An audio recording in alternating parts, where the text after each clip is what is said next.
السلام علیکم ورحمۃ اللہ وبرکاتہ۔ ناظرین محترم، انشاءاللہ اس ویڈیو میں ہم وضو کے فرائض، وضو کی سنتیں، وضو کا طریقہ پڑھیں گے۔ ابھی تک آپ نے ہمارے چینل کو سبسکرائب نہیں کیا تو جلدی سے سبسکرائب کر لیں اور ساتھ بیل آئیکن کو بھی دبا دیں تاکہ ہر آنے والی نئی ویڈیو کا نوٹیفیکیشن آپ کو مل سکے۔ وضو کی فضیلت کے بارے میں چند فضائل ملاحظہ ہوں۔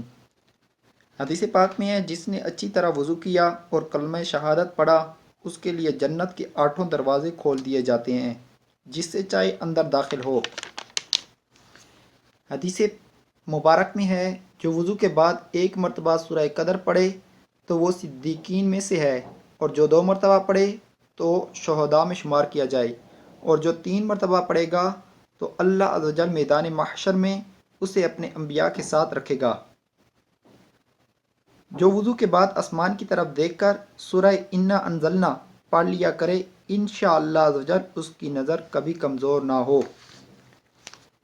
وضو کے 4 فرائض ہیں۔ نمبر 1 چہرہ دھونا، نمبر 2 کونیوں سمیت دونوں ہاتھ دھونا، نمبر 3 چوتھائی سر کا مسح کرنا، اور نمبر 4 ٹخنوں سمیت دونوں پاؤں دھونا۔ وضو کی 14 سنتیں ہیں۔ نمبر 1 نیت کرنا، نمبر 2 بسم اللہ پڑھنا، نمبر 3 دونوں ہاتھ پانچوں تک 3 بار دھونا،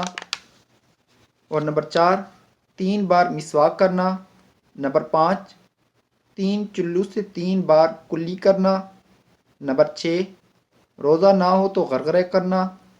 نمبر 7 3 چلو سے 3 بار ناک میں پانی چڑھانا، نمبر 8 داڑھی ہو تو احرام نہ ہونے کی صورت میں اس کا خلال کرنا، نمبر 9 ہاتھ اور پاؤں کی انگلیوں کا خلال کرنا، نمبر 11 پورے سر کا مسح ایک ہی بار کرنا، نمبر 12 کانوں کا مسح کرنا، نمبر 13 فرائض میں ترتیب قائم رکھنا، یعنی فرض اعضاء میں پہلے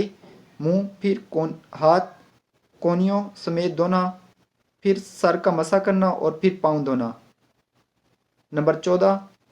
پے در پہ وضو کرنا، یعنی ایک عضو سوکھنے نہ پائے کہ دوسرا عضو دھو لینا۔ اب وضو کا طریقہ۔ سب سے پہلے دونوں ہاتھوں کو پانچوں تک 3 بار دھونا، اس کے بعد 3 بار کلی کرنا، مسواک کرنا ساتھ، اس کے بعد ناک میں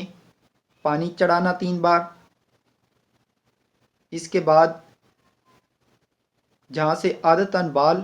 ماتھے سے شروع ہوتے ہیں اگتے ہیں وہاں سے لے کر ٹوڑی کے نیچے تک،